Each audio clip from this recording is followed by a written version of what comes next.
Blake Snell is one of the best pitchers in the MLB, so how in the world is he still a free agent? Well, we are, how many days away are we from opening day? And Blake Snell, a two-time Cy Young Award winner, the defending NL Cy Young Award winner, is still not signed. He doesn't have a team. He's just sitting at home working out, waiting for a call. I mean, I don't really understand what's going on with this right now or MLB free agency as a whole.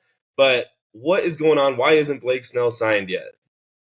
This Snell situation is very challenging to understand. I do think he's a little overrated. I don't know that he should have been the Cy Young winner. I'm still yeah, whatever. I'm not going to get into the whole Cubs situation at the end of last year and how many different things were choked on the individual and team level. But whether or not he's a deserving Cy Young this time around, he's a top 10 to 20 starter in the league at the very worst. There's certainly demand for him. So why are we 3 weeks from opening day and he doesn't have a team? It's got to come down to agent stuff. People who are off. I imagine Blake Snell wants to be throwing. I mean, I'm sure he's throwing, but I'm sure he wants to be with the team, getting his spring innings in, striking out some double-A teenagers. You know, who wouldn't love that? And there's got to be a market for him. And I'm sure you, Pat, know who his agent is. It's Scott Boras. And Snell is not the only Boras candidate, or Boras client, rather, who is a bit puzzlingly out of work. You've got Jordan Montgomery, you've got JD Martinez, but Snell is definitely the biggest name. You have to imagine Boras is asking for more than teams actually want to give Snell, and he's just waiting for someone to fall into crisis, like maybe Garrett Cole has elbow tightness and the Yankees panic, or like something like that. Kind of the thing that free agent fringe starter quarterbacks do, but you don't usually see it with a high profile player like Snell. Usually they'll get their mega deal, but there's real concerns with him, like the fact that he walks everybody or he throws 5 innings a game. So he shouldn't get Garrett Cole money, but he should definitely have a job. Yeah, it is interesting. I think what you just said about like a team in crisis mode reminds me of the Red Sox. Didn't Lucas Giolito, I think the news came out today that he has a UCL problem and could miss the season.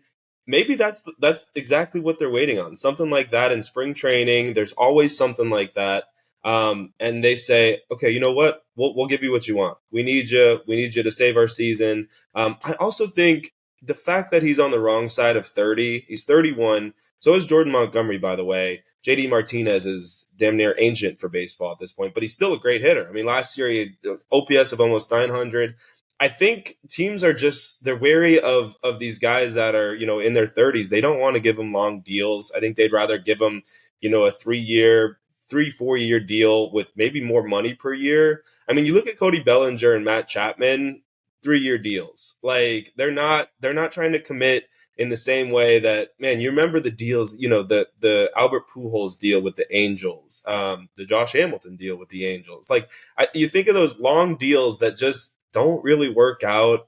Even Giancarlo Stanton. I mean, has he ever really lived up to his value with the Yankees? I mean, the Marlins got rid of him probably at a good time, but like I think the days of these long contracts for guys over 30, it's just not going to happen, right? Like I don't know. It's hard to see that not being a factor in this. Yeah, I think there's only really special cases. Like Judge signed at age 30 and got his mega deal, and Judge at peak ability is a top 5 hitter of all time in terms of peak best hitters. Not career, obviously, but Snell's good. He's not that.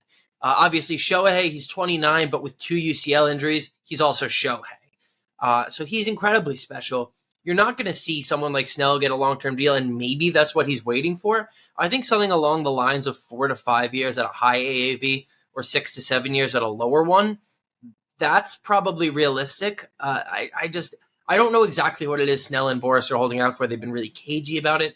Apparently, the Yankees offer is like the only one that they've like formally fielded, and it was considered by them to be a lowball. I'm not even sure. I'm not sure how well Snell would gel.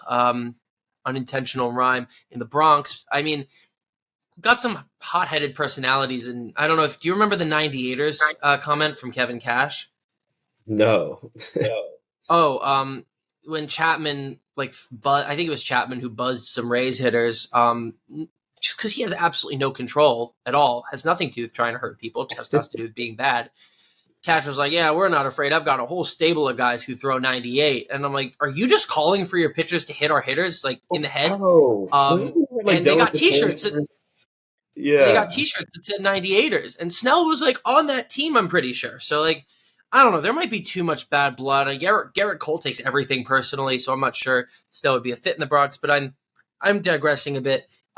Yankees are the only team with a real offer out time. I do think he probably ends up as a Yankee pitching against the Rays 4 or 5 times a year, but it's really hard to know how at this point because I don't know. Yanks aren't going to raise their offer, and who knows when Boris will. Do you think there's any chance Snell makes it to opening day without a team?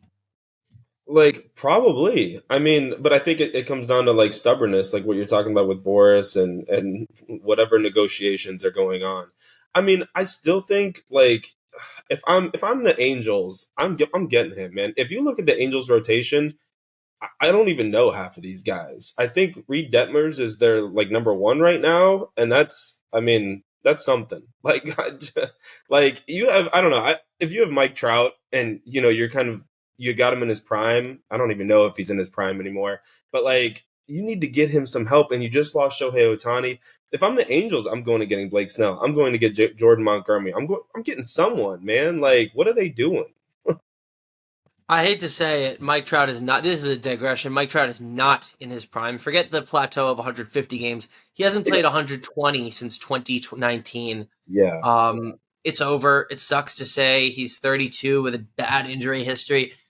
I don't know if the Angels consider themselves to be in win now mode. They made a weird win now move by not trading Shohei at the deadline last year. But I mean, are they the single worst run organization in sports? Like, did they top the Bears and the Jets and the Blue Jackets and stuff? Because they are, man, they've got Rendon on the books. They squandered Shohei and Trout at the same time. I don't know. I feel like they might be the team to overpay for Snell. But I don't think that they have any business grabbing a pitcher who's 31 and probably only has 2 or 3 prime years left. The way he approaches his arm and Yeah, rest. you know what? They probably should have got a guy like Blake Snell when they had Shohei too. Like they probably waited too long. And you're right. They should have they should have traded him and got something back because now they just look like fools. We also have who else is there? Okay, another guy sleeper free agent that's still not signed is Michael Taylor. He had a great year last year. People War loves him. I think he's a great defensive outfielder. Like I feel like you could low key make a good lineup slash like roster with some of the free agents still left out there, especially compared to like I don't know the Pittsburgh Pirates current depth chart. I don't know. It is confusing to see. I think it's kind of a sign of the times, man. Like these teams are just like you know what. We're good. We're not going to overpay, and no one else is apparently except the Dodgers. Honestly, if I'm a player, I am calling the Dodgers and I'm saying, hey man, like give me that money, give me the coin. If you and it's funny, you mentioned none of these big free agents are going to get the money they want at their age. The only guy who got like a somewhat representative payday that was holding out for a little while is Bellinger.